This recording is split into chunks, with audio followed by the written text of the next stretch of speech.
My name's Aamer Anwar. I'm the solicitor acting on behalf of Margaret Caldwell, the mother of Emma Caldwell, and also with her family. On the right of Margaret is Stuart, who is the grandson of Margaret Caldwell, and on the left of me is Jamie Caldwell and Nicola, his partner. Today's statement is following the guilty verdict at the murder trial of Iain Packer. Over the years, I have stood on the steps of the High Court and said the dead cannot cry out for justice. It is the duty of the living to do so for them.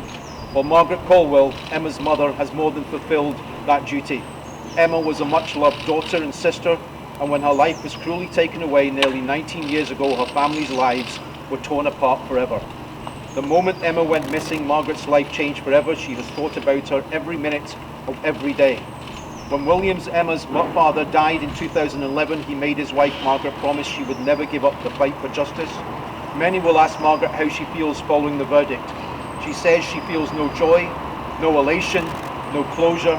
The loss of Emma shattered a mother's soul, but finally the presence of justice allows Margaret to breathe again.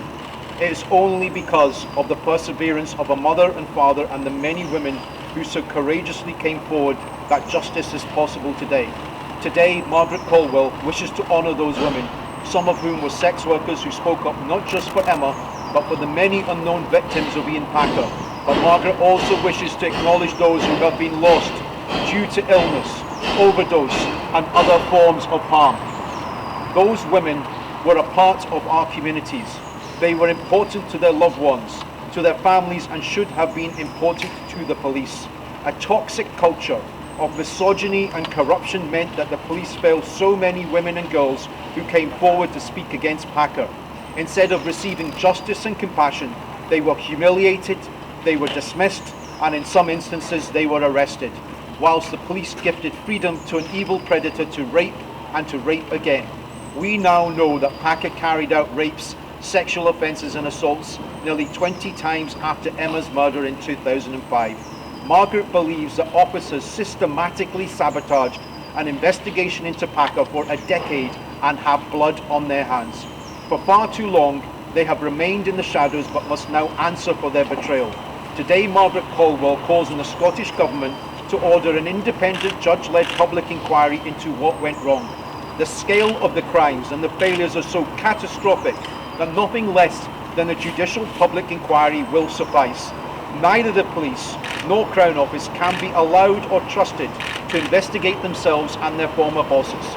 Margaret, the many women who testified, and the public must have faith that any investigation will be robust and transparent. Ultimately, Emma's family placed their trust in the word of the present Lord Advocate, Dorothy Bain KC. Today, Margaret Caldwell is truly grateful to the Lord Advocate for keeping her promise, and to Crown Counsel Richard Goddard, Cat McQueen and the Crown team including Lynn Reid and Tony Bonner.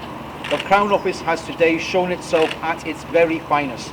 Emma's family also wish to thank Police Scotland's murder investigation team, including SIOs David McLaren and Gaian Mackey, who for some 8 years have been unwavering in their commitment and dedication to delivering justice.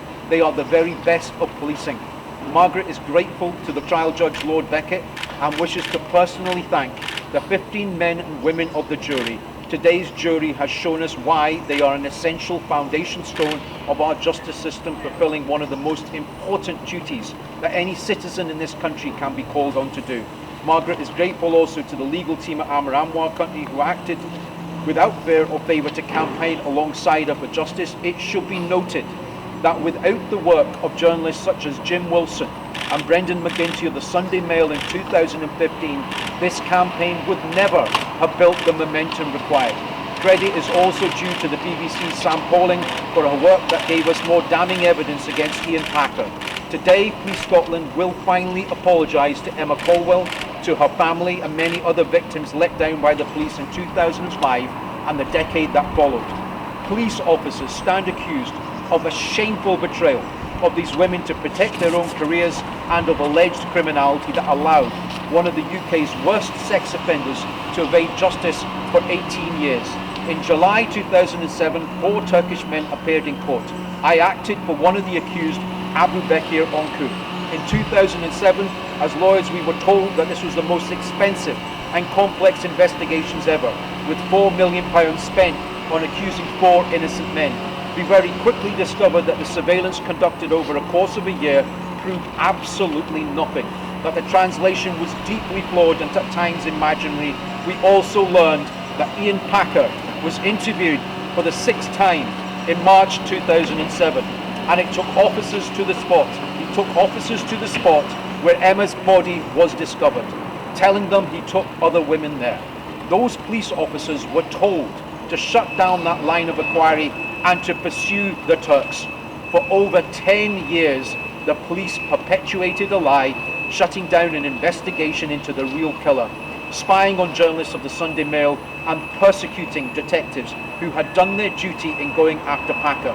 When the case collapsed in 2008, the police chose not to do anything further other than maintain a lie to Emma's parents, to William, who was dying, that the Turkish men were guilty.